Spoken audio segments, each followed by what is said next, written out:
A gente vai falar hoje sobre os 3 passos para acabar com a dor de coluna. Então, primeiro, para introduzir um pouco da história da dor de coluna no mundo, eu preciso dizer para vocês que há 2 décadas atrás, a dor de coluna era a 7ª colocada num ranking. Quem é que faz esse ranking? É o Global Burden of Disease, que é o fardo global de doenças, que pesquisa mais de 395 doenças em mais de 188 países para ver dessas doenças qual é que gera mais impacto global. E no aspecto incapacidade e dor na população economicamente ativa, que é a população produtiva agora no mundo, né, a faixa etária aí de 25 a 45 anos, coincidentemente a dor lombar, a dor de coluna, cervical lombar, ela ataca predominantemente essa população economicamente ativa. A gente acredita que é por causa do estresse do período de vida, né? Uma transição de sair da morada com os pais, arrumar um trabalho, criar independência, constituir família, crescer família, enfim, vários fatores psicossociais envolvidos. E nesse cenário global da dor de coluna, 2 décadas depois, há um consenso, né, entre eu e vocês que estão me assistindo aqui agora pelo YouTube, pelo Facebook, pelo Instagram, deve haver um consenso que nas últimas 2 décadas a evolução médica, fisioterapêutica, de educação física, de odontologia, de enfermagem, todas as áreas da saúde geral cresceram de forma exponencial no que diz respeito à tecnologia, verdade ou não? Então, atualmente, pneumopatas, pessoas que têm distúrbios respiratórios, distúrbios circulatórios, diabéticos, pessoas que sofrem com doenças crônico-degenerativas, como AVC, dislipidemia, colesterol alto, hipertensão arterial sistêmica. O avanço tecnológico beneficiou essa população. Como assim beneficiou, Caio? Beneficiou no sentido de, hoje, essa população ela vive mais e vive melhor do que há 2 décadas atrás. Você concorda comigo? Concorda comigo? Bota uma mãozinha aí no Facebook, bota uma mãozinha aqui no YouTube, bota uma mãozinha aí no Instagram se você concorda com isso que eu estou falando. Se você não concorda, me explica por quê, qual é a sua visão, que já a gente para responder as perguntas. Ainda, nesse aspecto introdutório da dor de coluna no cenário global, não é verdade que isso aconteceu no sistema musculoesquelético. Então, há 20 anos atrás, há 2 décadas atrás, a pessoa com dor de coluna, ela tinha incapacidade severa, ela pegava atestado na emergência médica, não trabalhava por 5, quase que 14 dias, quase entrando em afastamento por INSS por causa de hérnia de disco. Verdade ou não? E aí o que aconteceu? Passaram-se 20 anos, 2 décadas, e houve uma melhora exponencial na tecnologia, e essa melhora não acompanhou a redução da incapacidade associada à dor nas costas. Por que eu estou falando isso? Porque hoje, no Global Burden of Disease, que é aquele censo mundial que investigou mais de 395 doenças em mais de 188 países, dor lombar e cervical, low back and neck pain, são líderes no ranking de dor e incapacidade numa escala mundial. Então, como é que pode a tecnologia avançar, sistemas de ressonâncias magnéticas de 1.5 teslas, abertas, dinâmicas, funcionais, cirurgias minimamente invasivas, endoscópicas, sem quase que consequência nenhuma para o paciente, dissectomias percutâneas, discografias para saber se a dor é por causa do disco mesmo, da hérnia mesmo, foram maximizadas em seu potencial diagnóstico, mas as pessoas continuam sofrendo não igual a 20 anos atrás, elas estão sofrendo mais do que há 20 anos atrás. Então, só por esse panorama global, você já percebe que tem algo de errado com o sistema. E por que eu falo algo de errado? Porque muitas vezes esses diagnósticos, esses procedimentos diagnósticos são prescritos em populações que não precisavam deles. E por não precisar deles, o que acabava acontecendo? O que acaba acontecendo? A pessoa toma para si aquele diagnóstico que veio no exame de imagem, e aí fica preocupado, ansioso, depressivo, fica com cinesiofobia, medo de movimento, para de se movimentar, e no que ele para de se movimentar, todo o ciclo vicioso de dor, mais espasmo muscular, mais rigidez, mais contratura, mais problema articular associado, vai perpetuando o problema dele. E aí quando ele passa de 3 meses fica mais complicado de lidar, porque ele não só precisa do fisioterapeuta, ele também precisa do psicólogo, também precisa do médico intervencionista em dor, porque o tempo da dor já fez com que ele entrasse em uma outra esfera que a gente chama de psicossocial, beleza? Então, qual é que é o primeiro passo para acabar com a dor de coluna? O primeiro passo é a avaliação musculoesquelética. Por que eu falo avaliação musculoesquelética? Porque muitos dos meus colegas, e eu também fui assim por alguns anos da minha trajetória profissional, a gente focava em acumular técnicas fisioterapêuticas. E o que acontecia? Eu aprendia dry needling, eu aprendia auriculoacupuntura, eu aprendia acupuntura, eu aprendia osteopatia, aprendia quiropraxia, aprendia terapia manual ortopédica, aprendia MDT, PNF, enfim, todos esses nomes que eu estou falando aqui, boladões para vocês, são nomes de ferramentas que o fisioterapeuta comumente utiliza na prática clínica. Engraçado que semana passada eu estava conversando com um médico e esse colega médico, ele falou a mesma coisa para mim. Cara, na medicina não é diferente não. A gente foca muito em aprender mais e mais procedimentos, mas o básico... Bebi uma aguinha aqui. Mas o básico, a gente não volta pro básico para ver na raiz onde é que está o problema. E a gente passa pelo mesmo problema, Caião. Ele falou assim, legal saber que a gente não está sozinho enfrentando esse problema, mas a gente tem que acabar com ele, porque quando a gente volta para o básico, a gente percebe que talvez eu como médico, um exemplo, tá? Eu como médico não seria muito interessante aprender uma cirurgia endoscópica minimamente invasiva se antes eu não aprender a avaliar e triar esse paciente, fazer uma triagem para saber se ele é paciente de cirurgia ou se ele é paciente de tratamento conservador. Não faz sentido eu aprender uma ferramenta avançada. É tipo você querer aprender a dividir antes de subtrair, a multiplicar antes de somar. Cara, não adianta. Para você aprender a multiplicar, você precisa aprender a somar. Para você aprender a dividir, você precisa ter aprendido antes a subtrair. Então são etapas que o profissional médico, o profissional fisioterapeuta, o profissional enfermeiro, o psicólogo, o educador físico, eles têm que passar para chegar num nível de credibilidade e resultado para os seus pacientes. Então, o primeiro passo de todos é a avaliação. Não adianta você ter 25 técnicas e oferecer todas elas como um tiroteio para os seus pacientes.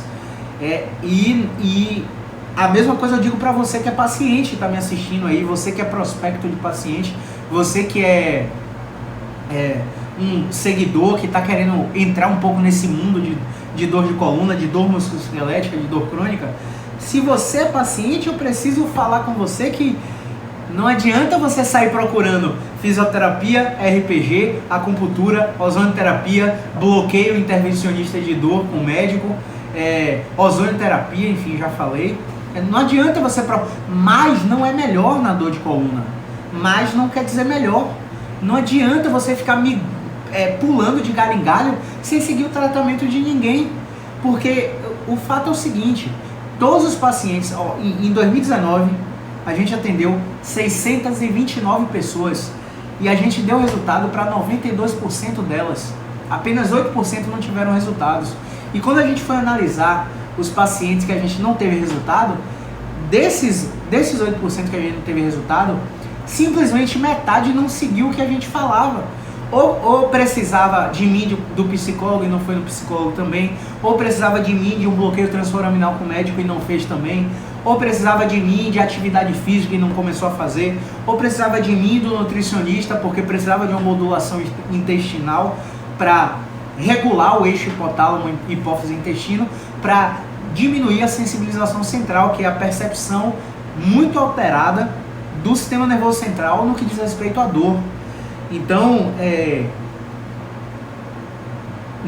50% dos pacientes que a gente não deu resultado em 2019 foi porque a fisioterapia realmente não dava resultado para eles, e a gente tentou 3 vezes e não teve sucesso. E a outra metade não teve sucesso porque não seguiu a risca, não fez a tarefa de casa como devia, quando fazia errado, e aí acabava não melhorando. Então, tendo esse potencial da fisioterapia musculoesquelética de resolver grandes problemas associados à dor de coluna, seja ela pescoço, e quando eu falo coluna aqui, pessoal, eu falo pescoço, torácica e lombar, tá? E consequentemente, quase metade dos problemas de extremidade, de braços e de pernas, quadril, joelho, tornozelo, ombro, cotovelo e punho, tem fonte na coluna, tem interferência da coluna. Então não adianta essa história de ficar se subespecializando, vou tratar só ombro, vou tratar só joelho, vou tratar só tornozelo, porque se você não sabe fazer a triagem, a classificação de um problema de coluna, você não vai dar resultado para o seu paciente. Então você precisa primeiro descartar a coluna. Então, nesse primeiro passo, para acabar com a dor de coluna, você que é fisioterapeuta precisa saber avaliar. Você que é paciente precisa identificar, e você vai saber identificar agora, quando você está sendo bem avaliado. Ou quando simplesmente você sentou na mesa do profissional, e ao sentar na mesa do profissional, o que aconteceu? O profissional coletou sua história, passou um remédio, mandou você para casa fazer o exame. Ou então, coletou sua história, já começou a te atender de cara. Porque uma coisa é a ansiedade do paciente para querer logo atendimento. Uma outra coisa é a sua ansiedade em querer logo atender sem avaliar. E aí, quando eu estava conversando com esse colega médico lá no hospital semana passada, ele estava falando o seguinte: Caio, eu concordo com você, por quê? Porque o conteúdo de avaliação física, clínica, musculoesquelética, ele é dado num período da faculdade que o estudante, na maioria das vezes, ele não está atento para o objetivo final de se formar. Porque a maioria dos estudantes, eles começam a ficar aguçados, porque depois do sonho de se graduar, o dia seguinte a maioria deles está desempregado. E aí eles começam a se deparar com essa realidade. Eu falei inclusive em um vídeo aqui no meu YouTube, que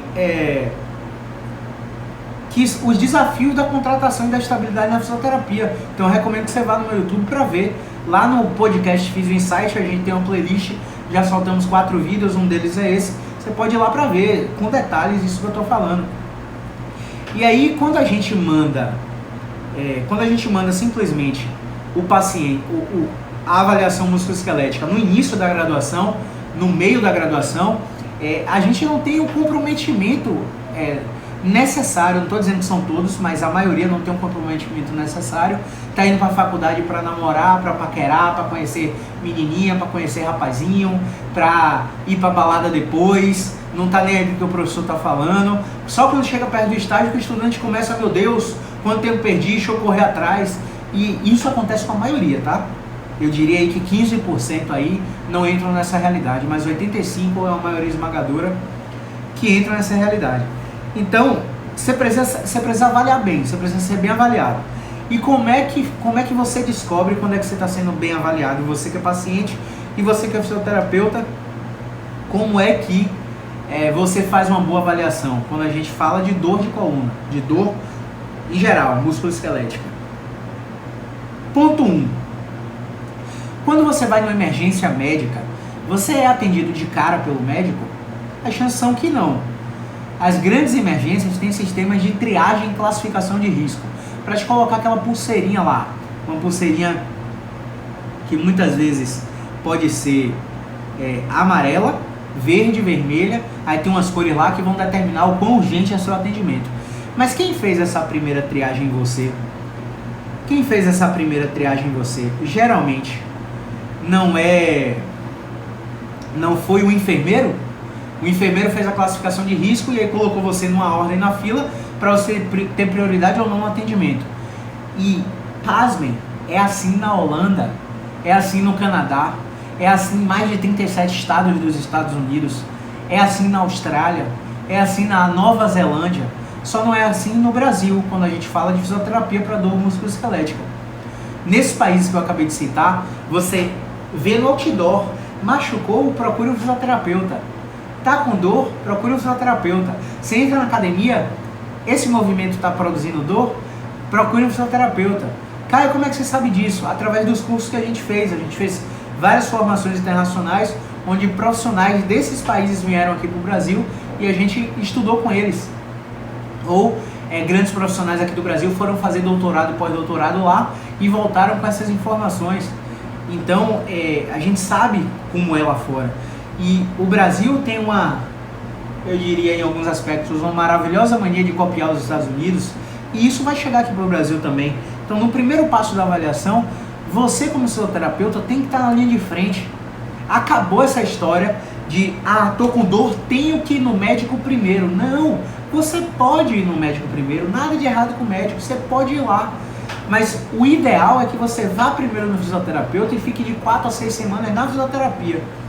Nessas 4 a 6 semanas de fisioterapia,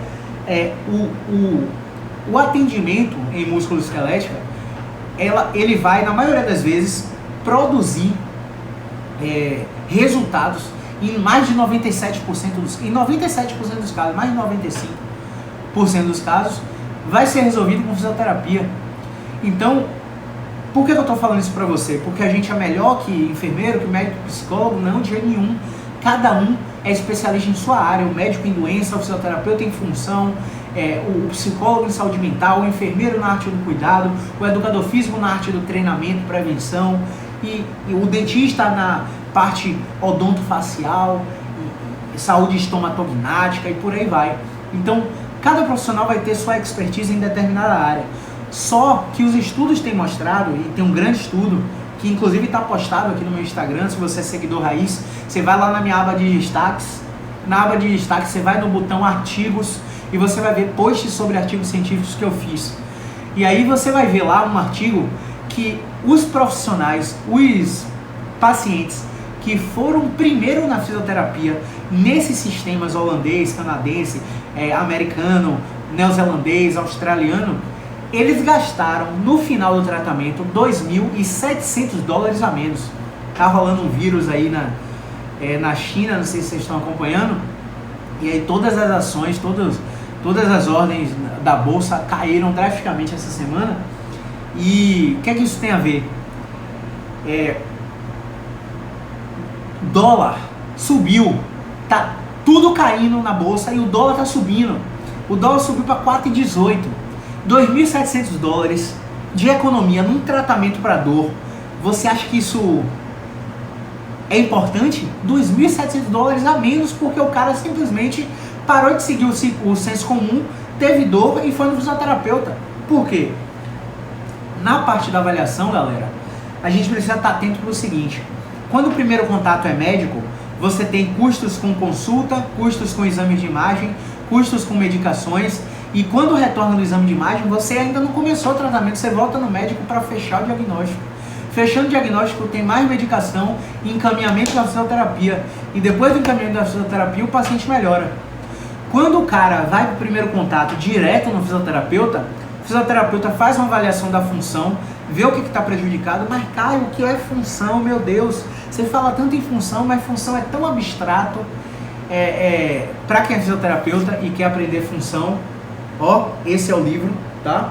PNF, Facilitação Neuromuscular Proprioceptiva, de Susan Adler e Dominic Beckers, tá? Quem tem esse livro aí vai entender o que eu estou falando, tá? Para quem é fisioterapeuta.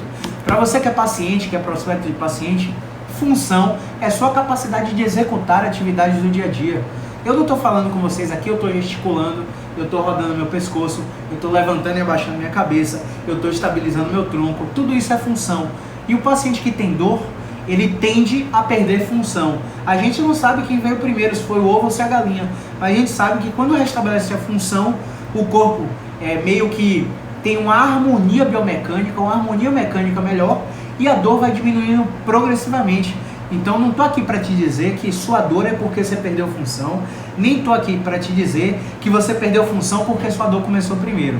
Eu estou aqui para te dizer que ambas as coisas estão associadas. E quando a gente resolve uma, a outra tende a melhorar. Essa é a nossa experiência de 5 anos não é 5 anos de teoria, é 5 anos de campo de batalha, são 5 anos vivendo de consultório, vendo o que é que não funciona e o que é que não funciona dentro da nossa prática clínica.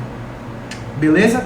Então, o primeiro passo para acabar com a dor nas costas é uma boa avaliação. E como é que eu vou saber? Primeiro eu tenho que fazer uma triagem para descartar doenças graves.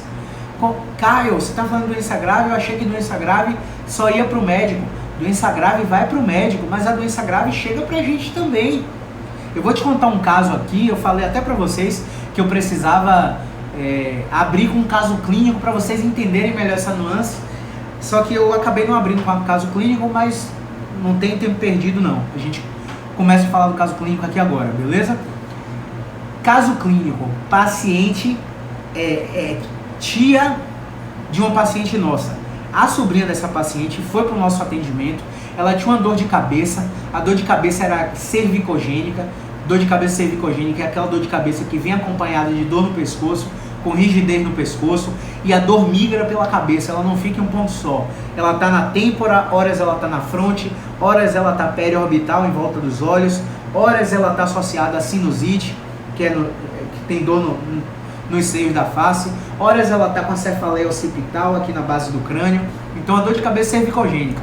Na dor de cabeça cervicogênica a gente usou um protocolo que eu vou explicar mais tarde, aqui ainda nessa live, de estratificação.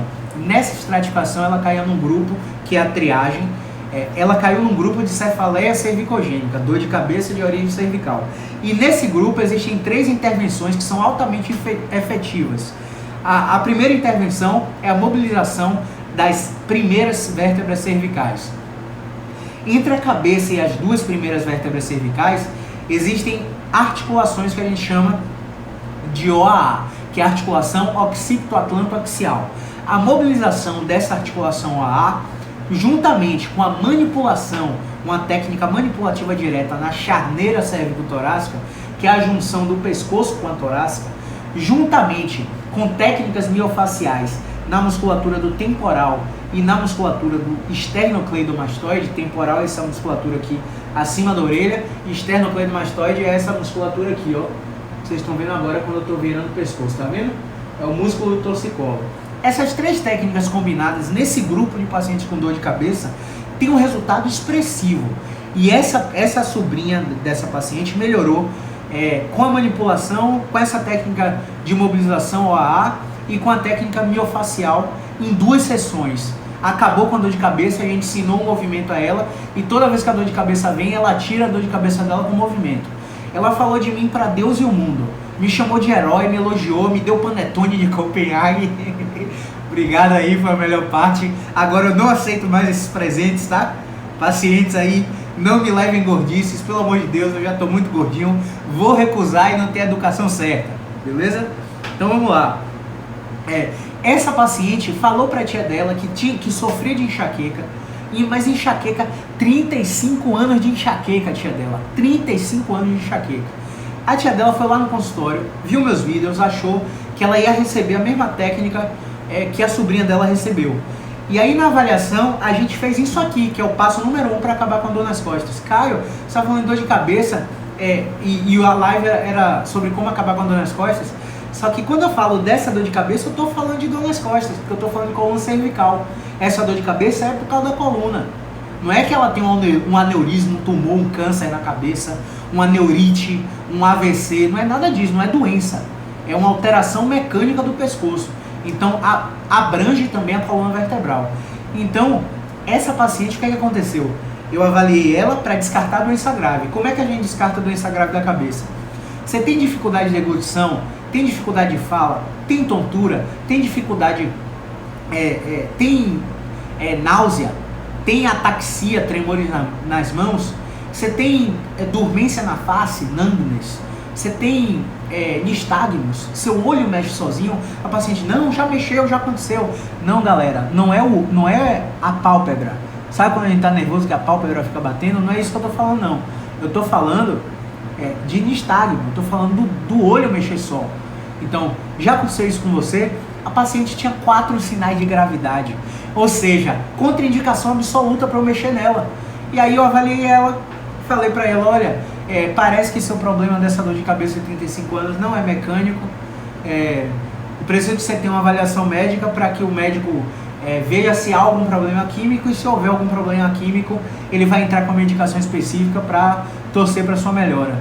Aí muitos colegas, dentro do nosso curso, dentro da nossa mentoria, perguntam pra gente: Caio, por que você não fala o que você achou que ela tem? Porque eu não estudei isso, galera. Eu não sou médico, sou fisioterapeuta. Para diagnosticar doença, é o médico. Para diagnosticar função e incapacidade, é o fisioterapeuta. Então, na avaliação dela, eu percebi que eu não consegui descartar doença grave na primeira etapa, que é a triagem. Você entende isso? Então, como eu não consegui triar essa paciente, eu não podia tocar nela. E eu tinha convicção que não é minha função dar o diagnóstico dela. Ela precisa de uma avaliação médica para bater o martelo sobre um possível diagnóstico dela. Ela podia ter diversas coisas e não cabe aqui eu entrar em detalhes sobre isso. Mas não é função do fisioterapeuta dar o diagnóstico médico. Assim como não é função de médico dar o diagnóstico fisioterapêutico nem tratamento fisioterapêutico, como muitos fazem por aí. Muitos chegam a prescrever analgesia, eletroanalgesia, eletroacupuntura. O cara não sabe nem do que está falando. Você faria uma cirurgia do olho comigo? Claro que não. Por que você faria a fisioterapia que o médico te mandou? O médico não estudou fisioterapia. Então vamos acabar com isso. Colegas médicos, pacientes que vêm com combinações de receitas médicas para fazer na fisioterapia. Quem sabe o que você precisa na físio é o físio. Quem sabe o que você precisa na medicina é o médico. Por aí vai. Trabalhando em conjunto, mas cada um no seu quadrado. Então, voltando, eu não atendi essa paciente me falou, mas falou tanto, e pagou a consulta, porque obviamente o serviço foi prestado e eu encaminhei a paciente ao que ela precisava para melhorar. Então ela pagou a consulta, mas pagou reclamando muito, porque ela achou que eu ia tocar nela e eu não toquei nela. E aí eu falei com convicção: eu tenho certeza que a senhora vai me agradecer. A sobrinha dela depois me mandou me desculpa, que entende o lado e tal. O que aconteceu com essa paciente? Cerca de um mês depois, ela começou a ter desmaios sucessivos. Desmaios, do nada, ela desmaiava. E aí ela procurou um neurologista. O neurologista foi lá e passou ela para um anjo. O anjo fez um Doppler arterial das carótidas dela, e ela, com 55 anos, 35 anos de dor de cabeça, tinha 90% das carótidas bloqueadas por arteriosclerose, doença dislipidêmica, colesterol, placa de ateroma lá, bloqueando a carótida, e a qualquer momento essa paciente poderia ter um AVC.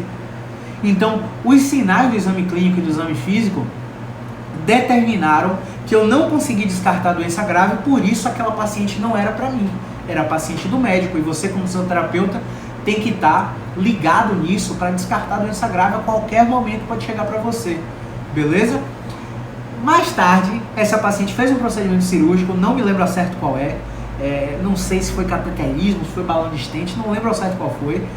E essa paciente simplesmente colocou um balãozinho lá, desobstruiu a artéria carótida interna, o balão abriu os vasos e ela ficou com a perfusão sanguínea para a cabeça ok. E a dor de cabeça dela, o que aconteceu? Sumiu, galera. Porque o problema dela era químico, era doença. Não era um problema de bloqueio mecânico de função, como é a maioria. Então, para você acabar com a dor nas costas, você precisa saber avaliar e descartar a doença grave. Como a gente faz isso? Avaliando sensibilidade dos pacientes, avaliando reflexos dos pacientes, avaliando perda de força dos pacientes, avaliando tensão neural adversa, avaliando se o paciente tem controle do esfíncter urinário, se tossir e espirrar dói a coluna ou dói a cabeça, se o paciente tem drop attacks, que é desmaio, dizziness, que é tontura, diplopia, que é visão dupla, do nada ele está olhando para você e vê duas pessoas, disfagia, dificuldade de engolir, dysarthria, que é dificuldade de falar, numbness, dormência na face, náusea, enjoo, ânsia de vômito, nistagmus, que é o olho mexer só, ataxia, que é tremores nas mãos.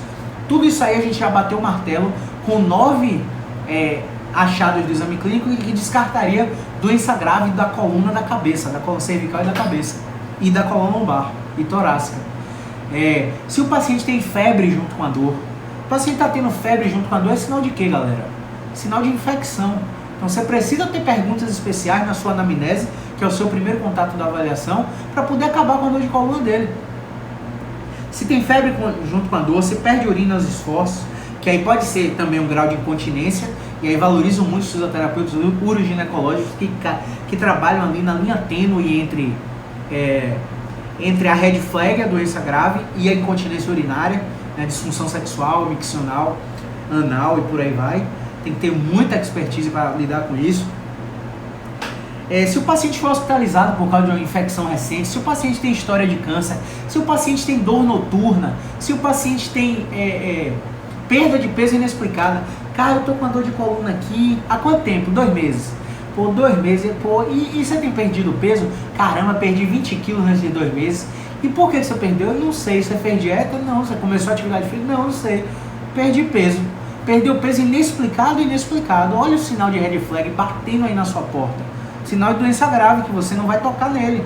Então você tem que saber isso para acabar com a dor de coluna dele. Então, depois de descartar a red flag, fazendo exame físico musculoesquelético, testando força, sensibilidade, reflexo, tensão neural, você vai para o teste de movimento. O cara tá com dor de cabeça, o cara tá com dor de cervical, o cara tá com dor torácica, tá com dor lombar, tá com dor de joelho, não importa onde é a dor dele, você tem que saber todos os movimentos que o local que dói faz, para você testar se tem perda de movimento ou não ali. Parece óbvio, né? Mas a gente passa despercebido e não faz os testes de movimento no paciente, beleza? Então, teste de movimento é uma parte importante da avaliação se você quer acabar com a dor de coluna do paciente, beleza? YouTube, galera, já respondo. Facebook também. Instagram, tem uma galera aqui perguntando.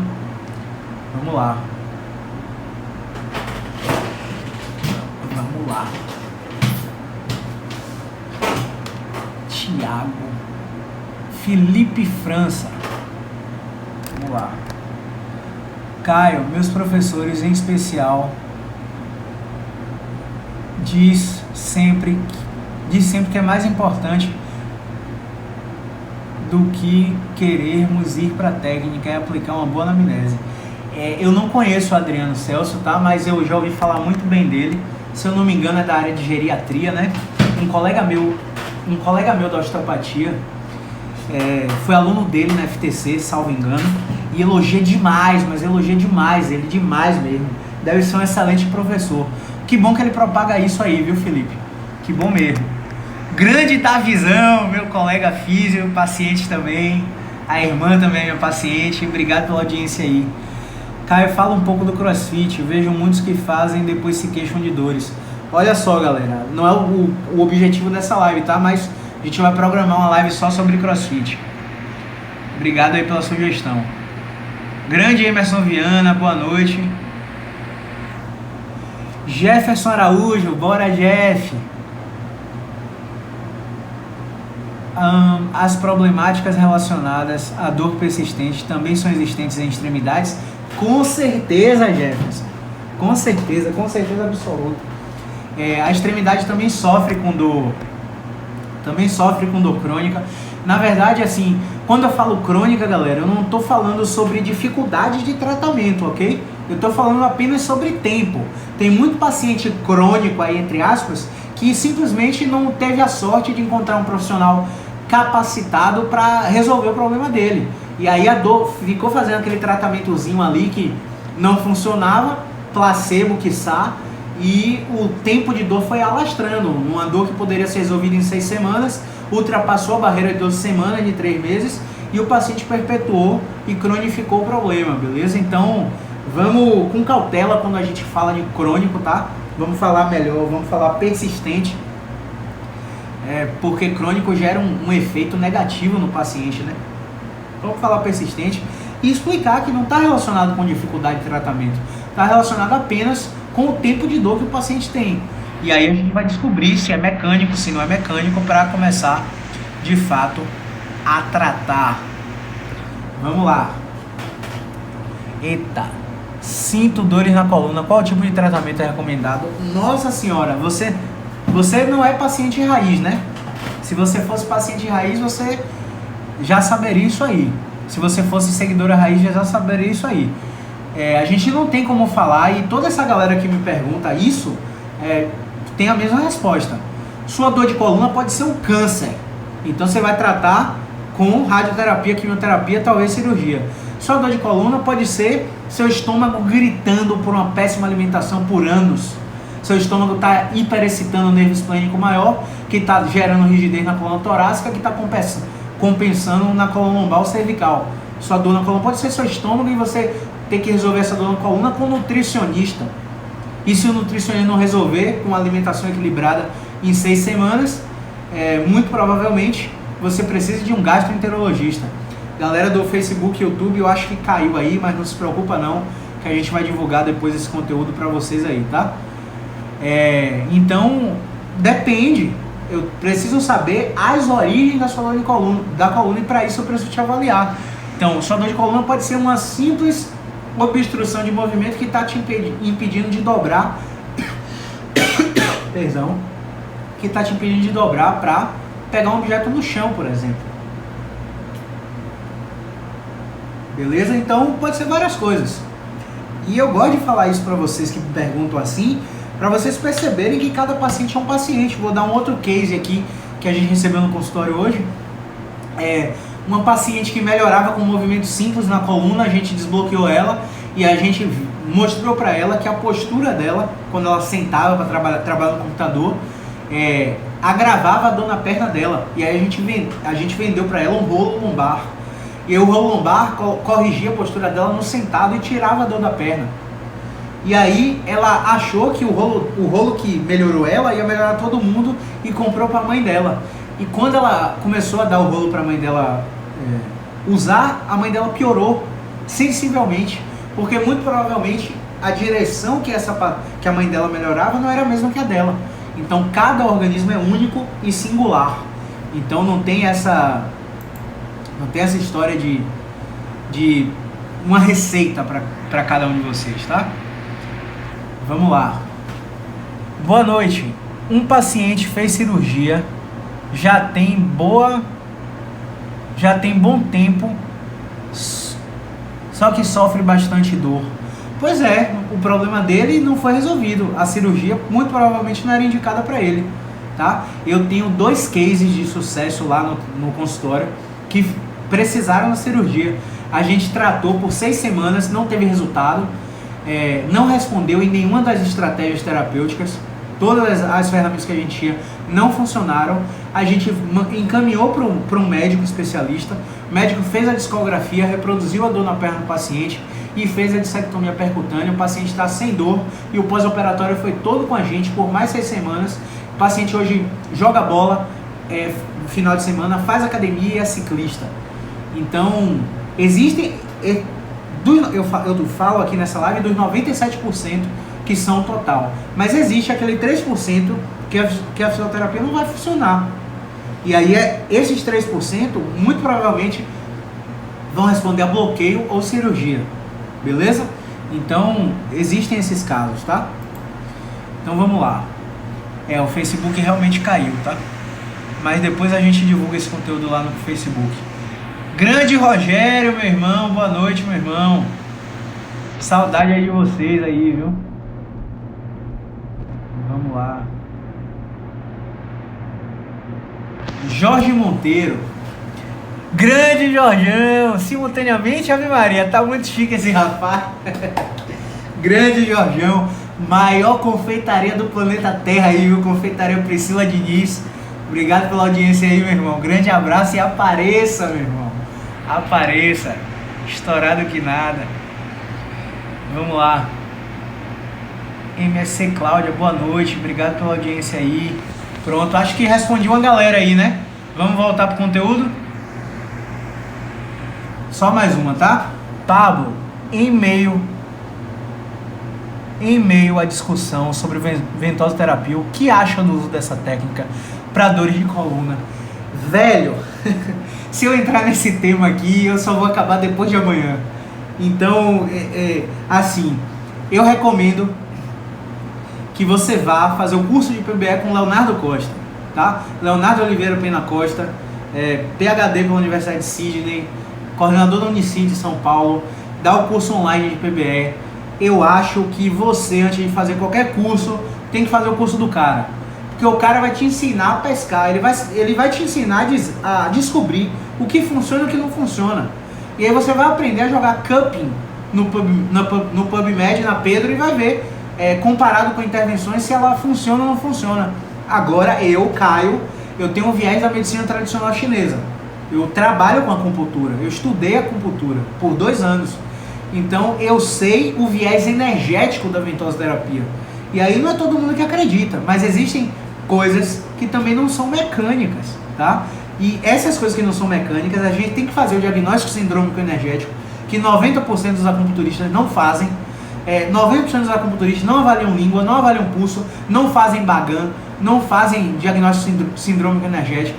Então não sabe qual a deficiência de Qi, de Shui, que meridiano está estagnado, que canal colateral, enfim. Aí o cara vai aplicando ventosa porque tá vendo, porque Phelps fez nas Olimpíadas e faz para todo mundo. Então não é assim, tá?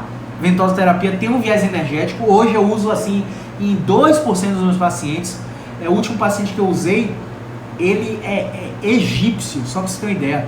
E ele já tinha uma crença muito enraizada que no país dele, ele só melhorou depois da ventosoterapia com sangria, que é uma outra técnica de medicina chinesa. Então, eu fiz todo o tratamento mecânico nele, ele melhorou 70%, ficou aqueles 30% reclamando por 2 semanas. Eu fiz uma sangria em um meridiano que estava estagnado e o paciente zerou dor. Então, tem um viés energético, e aí, para aprofundar nisso, nem tem um tempo aqui, eu recomendo que você vá estudar acupuntura, tá?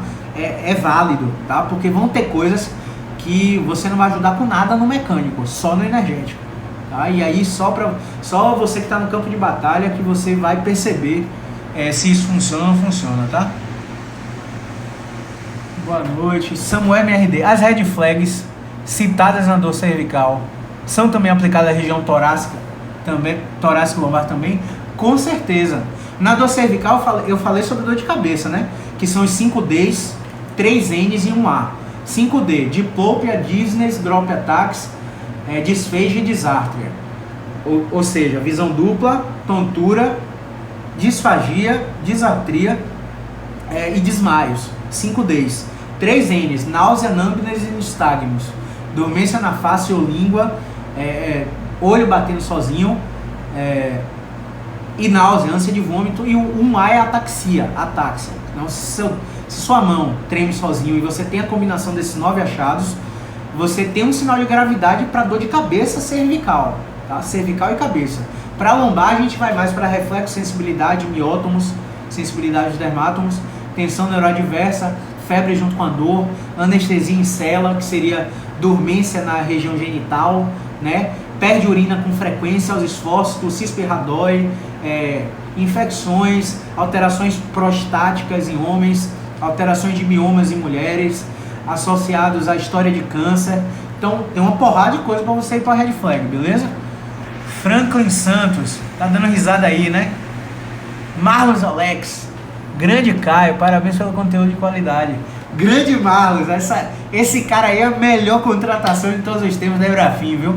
Você é o cara, meu irmão. Muito obrigado aí. Pablo Marques, cadê? Aproveita e faz logo suas perguntas aí. Diverticulite pode trazer alguma repercussão na coluna? Cara, eu acredito que sim. Se você tá com dor na coluna, grande da visão, lembra um pouco do caso, assim. Não sei se está falando do seu ou de alguém, mas vamos lá.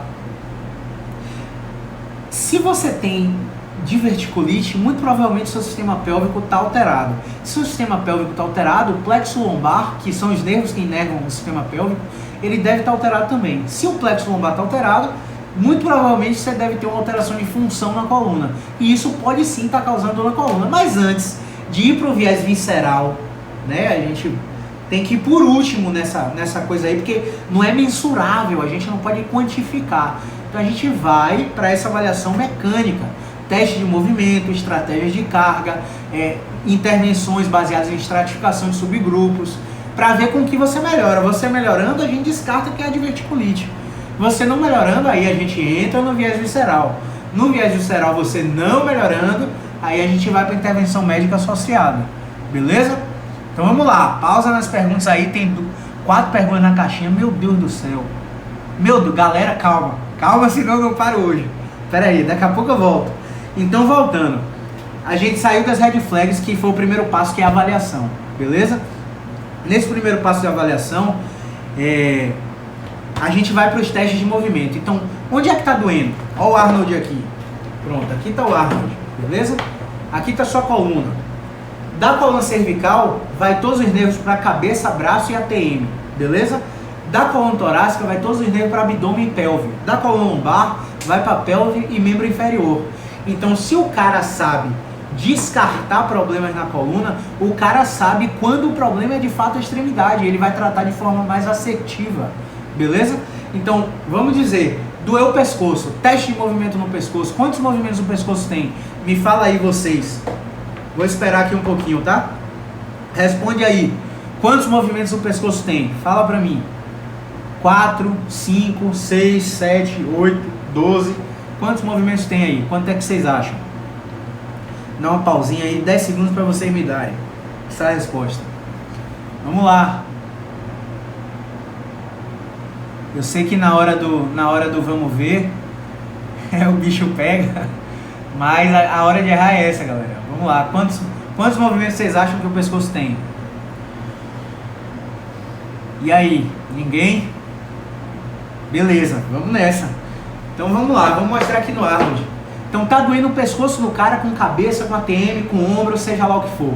Tudo que o pescoço inerva, cabeça, ATM, ombro, cotovelo e punho, ok? O pescoço tem 8 movimentos, galera. Felipe arriscou 4 aí, tem o dobro, Filipão. Tem o dobro. O pescoço tem flexão, o pescoço tem extensão, o pescoço tem inclinação esquerda, tem inclinação direita, tem rotação direita, rotação esquerda, tem protusão e tem retração. 8 movimentos. Você precisa testar todos os movimentos. Samuel acertou aí, bateu. Davi falou 6, chegou perto. Matheus NSC falou 8. Boa, Matheus, beleza. Então tem 8 movimentos no pescoço. Então você tem que testar todos. Sabe por quê? Quando o problema do cara é mecânico, um desses 8 movimentos vai simplesmente diminuir, abolir ou centralizar o problema. Simples, né? Rapaz, a galera que complica a fisioterapia, velho. Eu não sei o que é. Quando eu tava dando aula lá na primeira turma do nosso curso, foi muito massa, porque a galera viu quão simples é a nossa avaliação. E eu acho que é isso que a fisioterapia peca. Por que é isso? Porque a galera aprende a avaliar no início da graduação, no meado da graduação. Quando vai, ele só quer técnica, técnica, técnica e esquece o básico. Então volta 2 casas e vai no básico. Então vamos lá, lombar. O cara tá com dor lombar, irradia para quadril, irradia para joelho, irradia para tornozelo, dói o pé, dormência no ligamento, o cara diz que é esporão calcâneo, diz que é cisto de Baker, diz que é condromalácia patelar, diz que é impacto femoral no quadril. Que zorra nenhuma, rapaz. Enquanto você ficar vendo só articulação, você nunca vai dar resultado pro seu paciente. Você tem que ver o cara de uma forma global, beleza? Então vamos lá. Quero que vocês interajam comigo aí também. Quantos movimentos vocês acham que a lombar tem? Fala pra mim. Vou dar um tempinho aí. Vou dar um tempinho. Meu Deus do céu, galera, eu tô só no primeiro pilar. Já estamos com 54 minutos. Da próxima eu não vou poder parar para responder vocês, senão a gente não termina. Então vamos combinar o seguinte. A gente fica só nesse pilar hoje, tá? O tema era os 3 passos para acabar com a dor nas costas, mas a gente só conseguiu falar do primeiro, tá? E na live de quarta-feira, às 9h07, a live vai ser no YouTube, ok? A live de quarta-feira vai ser no YouTube.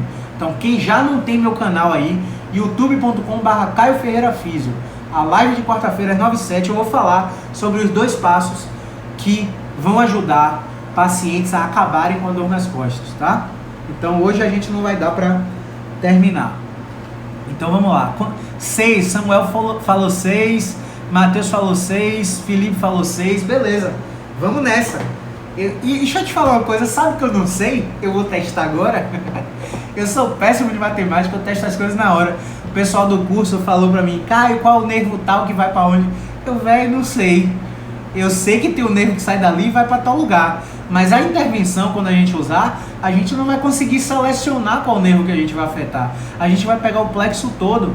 Então eu brinco com a galera, a anatomia é para passar em prova, galera. A anatomia não se reproduz na prática clínica, não. A galera pira, quer me matar. Meu Deus, 2 minutos só, o Instagram vai me expulsar, não posso. Então, lombar tem flexão, lombar tem extensão, lombar tem inclinação esquerda, lombar tem inclinação direita. A rotação, galera, é muito pequena na lombar, a rotação acontece na coluna torácica, tá? E a rotação é side bending. Por que eu falo side bending? Porque a rotação é derivada da inclinação. Enquanto na lombar, quando você testa a inclinação, você já tá testando a rotação associada. Então não vale a pena fazer os dois testes. Então eu entendo que vocês falaram 6, mas a gente avalia 4. Aí quando você quer desmembrar para uma coisa mais profunda, aí a gente vai para uma inclinação para testar a lombar alta e a lombar baixa, aí entraria em 6. Mas grave isso aí, 4. Testa os 4 movimentos. E no que testa os 4 movimentos, pessoal, um dos 4 movimentos vai simplesmente diminuir, abolir ou centralizar a dor do paciente. Seja essa dor na pelve, a recepcionista lá da clínica acabou com cólica menstrual com o movimento da lombar. Tá me agradecendo até hoje, graças a Deus. Então, cólica menstrual, constipação. Meu Deus, 30 segundos, galera. Ó, compromisso aqui com vocês. Quarta-feira, às 9h07, a gente tá no canal do YouTube para continuar essa live. Os 3 passos para acabar com a dor de coluna. A gente nem terminou o primeiro passo. Meu Deus. Muito obrigado pela audiência. Entra lá no meu grupo Telegram. Eu vou passar um áudio aqui exclusivo para vocês agora no final dessa live. O link do Telegram tá no perfil do meu Insta. Muito obrigado. Movimento é vida. Segue lá o canal do YouTube, Caio Ferreira Físio. E vamos pra cima, galera. Um abraço.